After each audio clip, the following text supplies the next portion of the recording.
This corn crop was 200 bushel in 2018. 200 bushel corn, that grain off the farm took with it 50 to 55 pounds of potassium. If you would take all of this residue off as well, then your total removal of potassium would be somewhere around 220 to 225 pounds. What does that mean?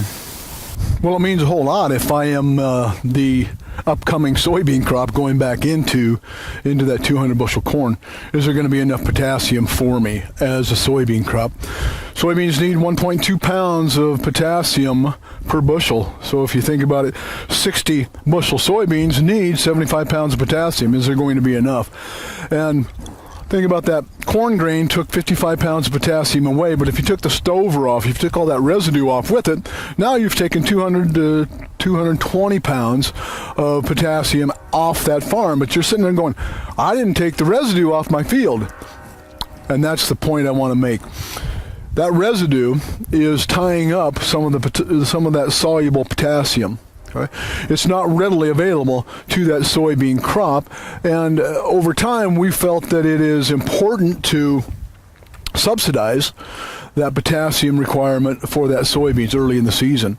We've got some personal experience with potassium out in front of soybeans, and think about it, I've got 3 years experience both in research farm and on whole farm, to whereby potassium, just putting out 100 pounds of potash, 100 pounds, so 60 pounds of actual K2O, has shown us about 6.5 bushel advantage. Right? Put that into dollars and cents. Today you can buy 100 pounds of potash for around 18 bucks. Put an application underneath of that, $25 an acre. 6.5 bushel return on that investment. 6.5 bushel today, OND about 8.25, $55. So, there's some value there. There's value there. That's been our experience, and we believe it's worth an opportunity, and we believe that it's worth a try. Dabble with it on your farm. We could go into detail. If you'd like to have further information, please call me. But we load up going into a soybean crop heavy with potassium, and then in a full rotation of corn and soybeans, we load up heavy into phosphorus going into corn. That way that we help subsidize that early need of potassium for that soybean crop that residue of corn is tied up. And it's not that it's tied up forever, it's really soluble K, and so it just has to be flushed out of that residue to be available in that soybean crop. So we can't get to 80, 90, 100 bushel soybeans by doing the same things over and over.